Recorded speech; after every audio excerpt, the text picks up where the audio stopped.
वंदे मातरम। नमस्कार, जय श्री राम। अमेरिका के राष्ट्रपति डोनाल्ड ट्रंप कुछ अजीब मानसिक दौर से गुजर रहे हैं। उनका कोई दोष नहीं, दरअसल अमेरिका ही एक विचित्र दौर से गुजर रहा है। हम थोड़ा सा विश्लेषण इस वीडियो में अमेरिका के राष्ट्रपति डोनाल्ड ट्रंप, उनकी भारत और भारत के अतिरिक्त भी दुनिया के साथ में जो इन दिनों पर वे U turn, V turn, A turn, Z turn ले रहे हैं, उसको लेकर के बात, और साथ ही ये ऐसा क्यों हो रहा है, इन सब पर बात कर रहे हैं। थोड़ा सा संक्षिप्त करेंगे, लेकिन ये ज़रूरी बात करेंगे। ऐसा लग रहा है कि वे जानते हैं कि अमेरिका किस दौर से इस समय गुजर रहा है। अमेरिका महाशक्ति है, अमेरिका दुनिया का सबसे शक्तिशाली राष्ट्र है, शक्तिमय राष्ट्र है, शक्तिशाली राष्ट्र है, अर्थात हथियारों के मामले में वो सबसे अपनी प्रौद्योगिकी उन्नत रखता है। इस बिंदु को याद रखिएगा। दूसरा, आर्थिक रूप से वह सबसे उन्नत राष्ट्र है, इसको याद रखिएगा। और तीसरा, भविष्य में दुनिया किधर जा रही है, इसको याद रखिएगा। इन तीन बिंदुओं पर हम जब बात करेंगे तो ये समझ में आ जाएगा कि डोनाल्ड ट्रंप की इस समय जो विचित्र स्थितियां हो रही है, अचानक वो कुछ बोलते हैं, दूसरे दिन वो और कुछ बोल देते हैं, फिर पहले दिन जो बोला है वो तीसरे दिन उसी पर हाँ कर लेते हैं। ऐसा क्यों हो रहा है? पहली बात हम करें, हथियारों की बात करें। हथियारों के मामले में दुनिया में सबसे आगे अमेरिका माना जाता रहा है। उसी ने एक समय हिरोशिमा नागासाकी पर परमाणु बम गिराए थे, ये बताने के लिए कि ये उसी के पास में है। अभी भी अमेरिका के पास में न जाने कौन कौन सी चीज़ें होगी। एक चीज़, दुनिया के 3 देश हथियारों के मामले में उससे आंख लड़ा रहे हैं। एक चीन, दूसरा रूस, तीसरा भारत। भारत एकदम नया है, और भारत एकदम नया है इसलिए भी उनके कहीं न कहीं, जिसको बोलते हैं ना कि बत्ती जलना, वो हो रही है कि अभी तक वो चीन को ही कहीं मान के चल रहे थे अपनी प्रतिद्वंदिता में हथियारों के मामले में, रूस को ही कहीं मान के चल रहे थे हथियारों में अपने मामले में। लेकिन चीन जिस तरीके से भारत के सामने अभी पिट गया, पाकिस्तान के इस तथाकथित युद्धाभ्यास कह लीजिएगा, और जिस तरीके से चीनी हथियार परास्त हो गए, वे खिलौनों की तरह उड़ गए भारत की मिसाइलों के, भारत के आक्रमण के सामने, तो डामाडोल हो गया है। पूरा जो गणित था वो अमेरिका का डामाडोल हुआ है, प्रकारांतर से डोनाल्ड ट्रंप का डामाडोल हुआ है। रशिया के तो सारे हथियार यूक्रेन में प्रयोग में आ रहे हैं, इससे ज़्यादा अंतर नहीं पड़ रहा है। वो जानते हैं रशिया के पास जो था सब कुछ वो लगा रहा है, और उधर भी चूँकि नाटो देश रशिया को डाउन करने के लिए वो यूक्रेन को सपोर्ट कर रहे हैं, तो वहाँ सारे हथियारों का प्रयोग हो रहा। ये बड़े राष्ट्र जो होते हैं ये सीधे युद्ध कभी नहीं लड़ते, ये किन्हीं अन्य देशों के माध्यम से लड़ाइयाँ या तो शुरू करवाते हैं, या फिर मध्यस्थता करते हैं, या फिर उनको हथियारों को देकर के लड़ाइयों को लंबी खिंचवाते हैं। अभी जैसे यूक्रेन के माध्यम से नाटो मतलब बहुत सारे देशों का समूह, उसमें अमेरिका भी आप शामिल मान सकते हैं, यूरोपियन देश तो है ही, ये सब मिल करके और रूस के सामने आए, और ये यूक्रेन के कंधे पर जा करके सारे हथियारों का प्रयोग करवा रहे हैं। और रूस भी अपने हथियारों का प्रयोग यूक्रेन के ऊपर कर रहा है। मामला सब कुछ आउट हो गया, किसके पास में क्या है। 3 साल में जिसको जो उपयोग करना था कर लिया, अर्थात केवल परमाणु अस्त्रों के अलावा सारा कुछ प्रयोग में आ गया है। सबके समझ में आ गया है कि ये मामला तो बराबरी का नाटो, और यद्यपि नाटो की संधि यूक्रेन से हुई नहीं है, लेकिन वो अघोषित संधि जैसा है, और इसी बात को लेकर तो लड़ाई हुई थी। तो इसको लेकर के भी ट्रंप परेशान है। ट्रंप इस वजह से भी परेशान है कि उन्होंने कहा था कि वे जेलेंस्की और पुतिन को समझा देंगे, रूस और यूक्रेन की लड़ाई रुकवा देंगे, नहीं रुकवा पाए। उन्होंने कहा था कि वो गाज़ा पर जो इज़राइल और ईरान और इन सब के बीच में जो फ़िलिस्तीन का मामला चल रहा है उसको सुलझा देंगे, वो भी नहीं सुलझा पाए।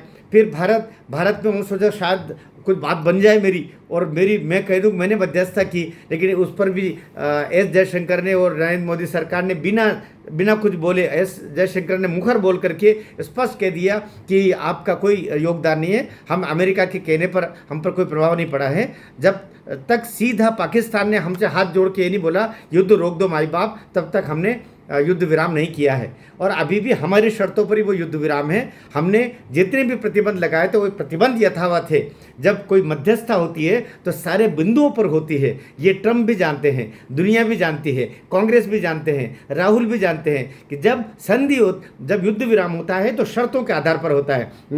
यहाँ उसने बिना शर्त अपना सरेंडर कर दिया है पाकिस्तान ने, और भारत ने कहा जितनी शर्तें तुम्हारे ऊपर थोपी है वो सब यथावत रहेगी, सिंधु जल समझौता हो या यहाँ जितने पाकिस्तानी वीज़ा पर रह रहे हैं सबको भगाना हो या तुम्हारे जितने यहाँ पर दूतावास में उनको भगाना हो। तो कुल मिलाकर के इस सब को लेकर के और सबसे बड़ी बात कि ट्रंप को अपने शब्दों से मुकरना पड़ा, पलटना पड़ा, ये कहना पड़ा कि नहीं मैंने कोई मध्यस्थता नहीं की, मैंने तो दोनों को ऐसा कहा था। तो ये सभी कहते।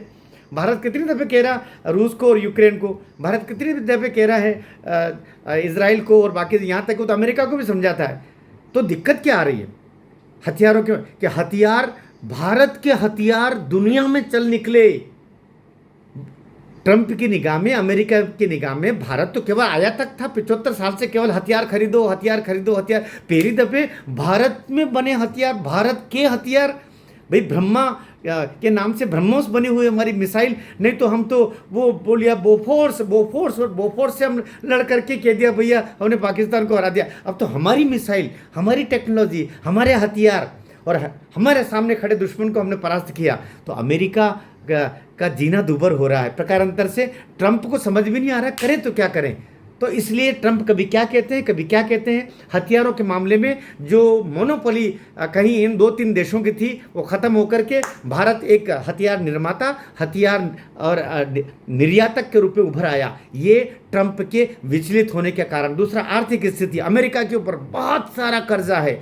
दुनिया में सर्वाधिक कर्जदार देश अभी कोई है तो अमेरिका है। अमेरिका की जीडीपी पूरी कर्ज के चुकाने में जा रही है। वहाँ पिछले अभी जब बाइडेन छोड़ करके गए थे तो तनख्वाह देने के लिए लाले पड़ रहे थे। ऐसी अवस्था पर अमेरिका जा चुका था। ये जो बड़े राष्ट्र होते हैं, अमेरिका का भी उल्लेख हम करें, ये केवल हथियार बेचना और हथियार अपनी शर्तों पर बेचना या फिर जो इनके हवाई जहाज़ है और इनके जो बड़ी बड़ी टेक्नोलॉजी है उसके एवज में ये पैसा लेते हैं। अभी हम कह रहे हैं कि हमने कई चीज़ें जो बाहर से हमने खरीदी है उनकी टेक्नोलॉजी मांग रहे हैं। जहाँ फ्रांस का जो हवाई जहाज़ है उसको लेकर के भी तो टेक्नोलॉजी जो नहीं दे रहा, भारत ने कह दिया अब हम अपनी टेक्नोलॉजी खुद डेवलप करेंगे। इसलिए हम आकाश, हमने तेजस, हमने ब्रह्मोस, हमने कई सारी चीज़ें अब खुद निर्माण कर रहे हैं।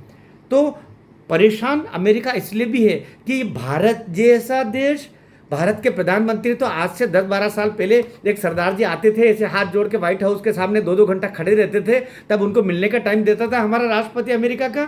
और कहाँ अब ये हमको आंख लड़ा के बोल रहा है कि नहीं ट्रंप ऐसा करना है, ये ट्रंप को जिताना है, अब हमारे हथियार ऐसे हैं, हम तुमसे ये नहीं खरीदेंगे बल्कि तुम हमसे ये खरीदो।